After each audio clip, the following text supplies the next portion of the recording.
Assalamualaikum warahmatullahi wabarakatuh. Bismillahirrahmanirrahim. Alhamdulillahilladzi atana bi syahri ramadana bi fadli rabbina wa lailatul qadri bihi qad nazalat. Tuba liman talabaha kama sabat. Ya sayyidis salatu wassalam alaika ya ra'ufu ya rahim. Ya ayyuhal ghawthu salamullah alaika rabbini biiznillah. Wanzur ilayya sayyidi binadrah musilatil lil hadratil aliyah. Amma ba'du.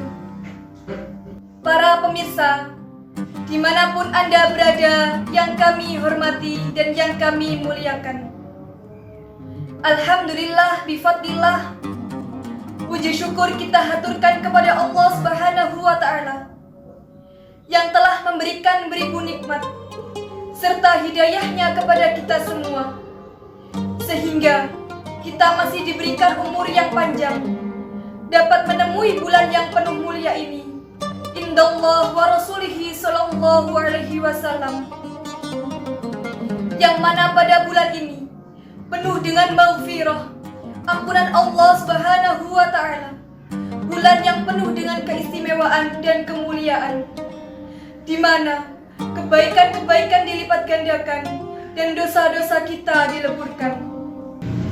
Alhamdulillah, Al-Mukarram Syekh Al-Arif Billah Romo Kiai Haji Abdul Majid Ma'ruf radhiyallahu an telah membimbing kita menuju usul kepada Allah Subhanahu wa Ta'ala dengan cara yang mudah, yakni dengan membaca sholawat. Telah dijelaskan dalam kitab Sa'adatud Daraini halaman 36 yang berbunyi, Aqrabut turuqi ilallah fi akhiriz zamani khususan lil musrifi kasratul istighfari wassalatu ala nabi sallallahu alaihi wasallam, yang artinya jalan yang paling dekat menuju wusul kepada Allah Subhanahu wa Ta'ala pada akhir zaman, khususnya bagi orang-orang yang berlarut-larut dalam dosa, adalah memperbanyak istighfar dan bacaan sholawat kepada Nabi sallallahu alaihi wasallam. Faedah membaca sholawat, selain menuju wusul kepada Allah Subhanahu wa Ta'ala, kita juga akan mendapat syafaat beliau Rasulullah sallallahu alaihi wasallam, di samping kita mendapat pahala membaca sholawat.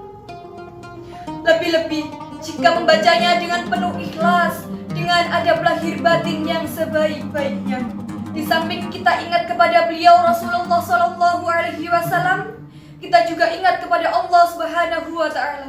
Karena ketika kita ingat kepada utusannya, maka kita juga ingat kepada yang mengutus, yakni Allah Subhanahu wa Ta'ala. Dengan kata lain, membaca sholawat sudah mengandung zikir kepada Allah Subhanahu wa Ta'ala. Selain mengandung zikir kepada Allah, bacaan sholawat juga mengandung istighfar kepada Allah Subhanahu wa Ta'ala, dan juga mengandung permohonan doa-doa dan hajat-hajat yang lainnya. Dijelaskan pula dalam kitab Takribul Usul yang berbunyi, Innal ulama attafaqu anna jami'al a'mali minhal maqbulu wal mardudu illa sholata ala nabiyyi sallallahu alaihi wasallam fa innaha maqbulatun qat'an, yang artinya, dan sesungguhnya para ulama sudah sependapat bahwa sesungguhnya semua amal itu pasti ada yang diterima dan ditolak, terkecuali bacaan sholawat kepada Nabi sallallahu alaihi wasallam. Sesungguhnya sholawat kepada Nabi sallallahu alaihi wasallam itu maqbulatun qat'an, pasti diterima. Pasti diterima artinya, sekalipun membacanya kurang khudur, kurang khusyuk, bahkan ketika kita membacanya dengan ujub, riya dan takabur, pasti bacaan sholawat tersebut akan diterima oleh Allah Subhanahu wa Ta'ala. Adapun perihal ujub, riya dan takabur akan ada hitungannya sendiri. Artinya, tidak mempengaruhi bacaan sholawat tersebut diterima atau tidak. Adapun amalan-amalan lain selain membaca sholawat, ada ketentuan-ketentuan yang harus kita penuhi. Apabila ketentuan-ketentuan tersebut tidak kita penuhi, maka amalan-amalan tersebut tidak akan diterima oleh Allah Subhanahu wa Ta'ala. Apalagi ketika kita melakukan amalan-amalan tersebut dengan ujub, riya, dan takabur, pasti di akhirat kelak kita akan mendapatkan siksa yang pedih dari Allah Subhanahu wa Ta'ala. Na'udzubillahi min dzalik. Namun, walaupun amalan-amalan selain membaca sholawat ada yang diterima atau tidak, kita tidak boleh meremehkan, kita tidak boleh menyalahartikan, dan kita tidak boleh menyalahgunakan.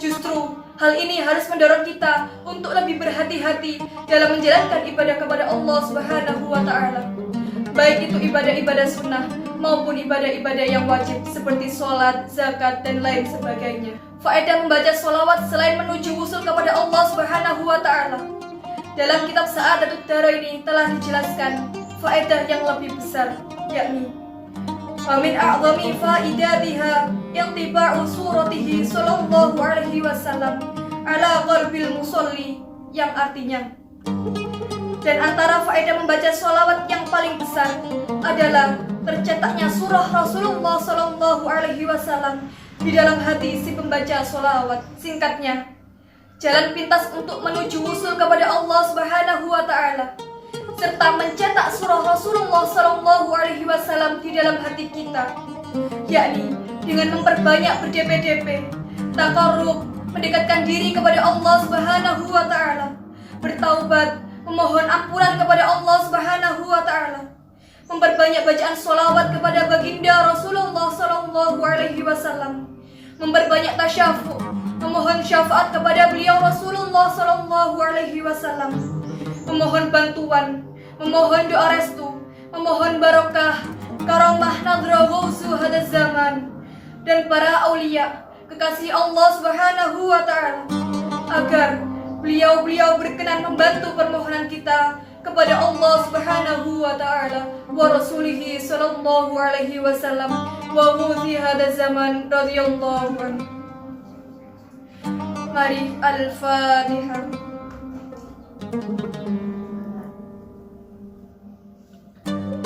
Ya syafi'al khalqi salatu wassalam, alaika nurul khalqi hadiyal anam, wa aslahu wa ruhahu adrikni, faqad zalamtu abadahu wa rabbini, wa laysa li ya sayyidi siwaka, fa in tarudda kuntu syahsan harika. Ya sayyidi ya Rasulullah, ya sayyidi ya Rasulullah, ya sayyidi ya Rasulullah, ya ayyuhal ghawthu salamullah, alaika rabbini biidnillah, wanzur ilayya sayyidi binadrah musilatil lil hadratil aliyah. Al-Fatihah.